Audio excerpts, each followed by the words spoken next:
I want you to guess who or what I am, right? I've had people scream at me in the street. I've had things thrown at me. I've been spat at and often feel unsafe in somebody else's house. Can you guess any more? People don't open the door for me. They turn their back on me. I don't know. Any guess? I'm a social worker. And such accounts, prompted by the Social Workers Union, the SWU, call for tougher new laws to protect their employees. Laws usually designed to protect emergency staff, such as police officers and hospital workers. I've got to say, this story spoke to me because it is one of those jobs. There are some jobs you only hear about the job if something goes wrong.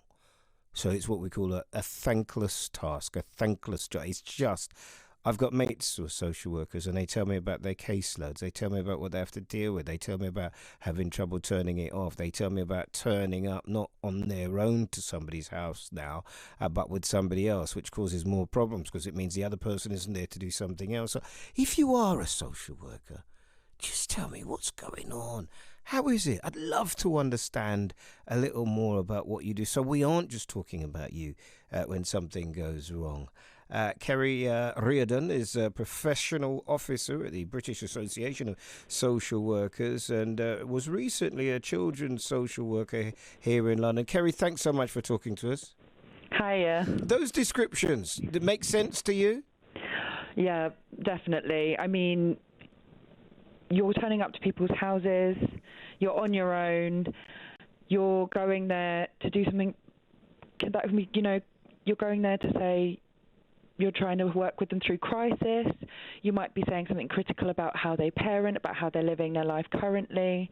You represent the possibility that they might have their child removed.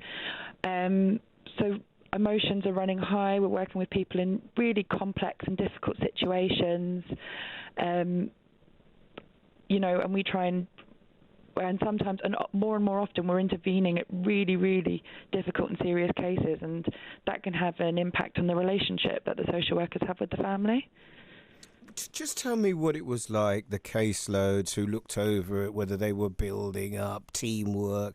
Just tell me a little bit about the whole way it was set up when you were doing it. So I worked in long-term child protection, so we'd have an initial assessment team, and then when it was decided that there was a need for long-term social work input, then the case would come to me. But if a case meets threshold, and social workers have to intervene. So if the cases are there, they will need a social worker. So the more cases there may not necessarily be as many social workers, but the cases still need to be allocated. So as the cases get more complex, more social workers are expected to take on more, and especially as we've got serious funding cuts, social workers are expected to do much more with less. And with fewer community services, which used to bear some of the burden. But what does that mean practically? More, a higher caseload, fewer hours to deal with individuals, people slipping through the net. What does that mean in reality? So what's happening is you've got fewer early intervention services, so like Sure Start centres are closing down. So what's happening is that by the time families in need are coming to the notice of social services, they're often at crisis point.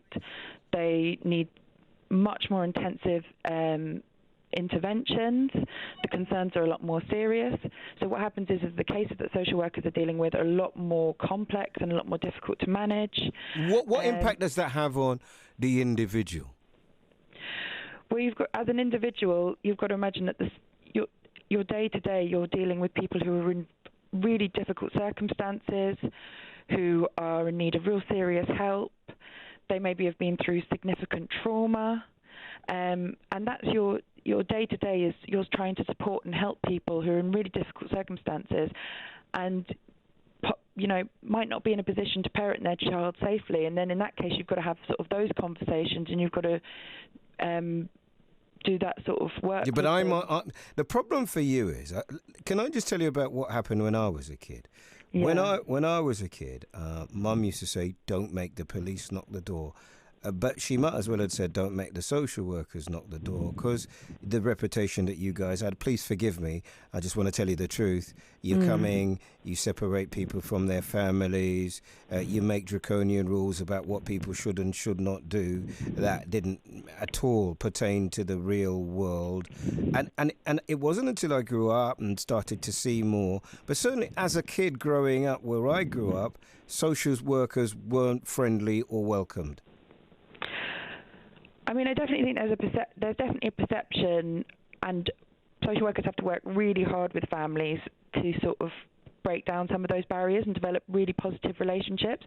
I mean, I would say I went into social work because I wanted to help parents keep families together and help parents safely, but obviously the safety of the child is paramount and the welfare of the child is paramount. So if that can't be achieved within the family, then you do have to look for alternative care, and that means going through court. But the best case scenario is where families can stay together.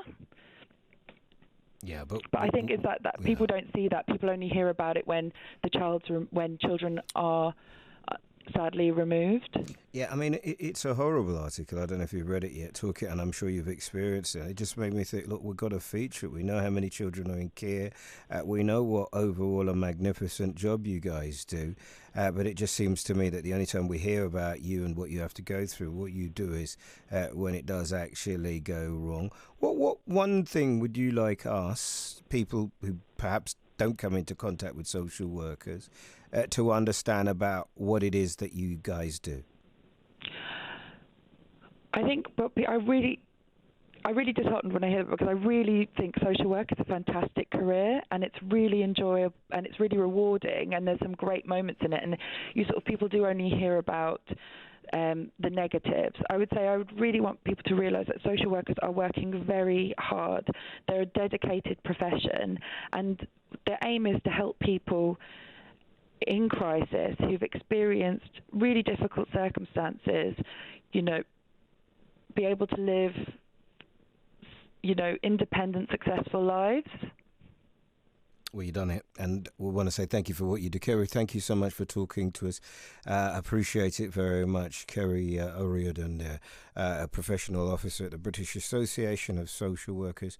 Now, look, I know that we're doing a lot on Brexit. We're talking about supermarkets. We're going to have some fun later on.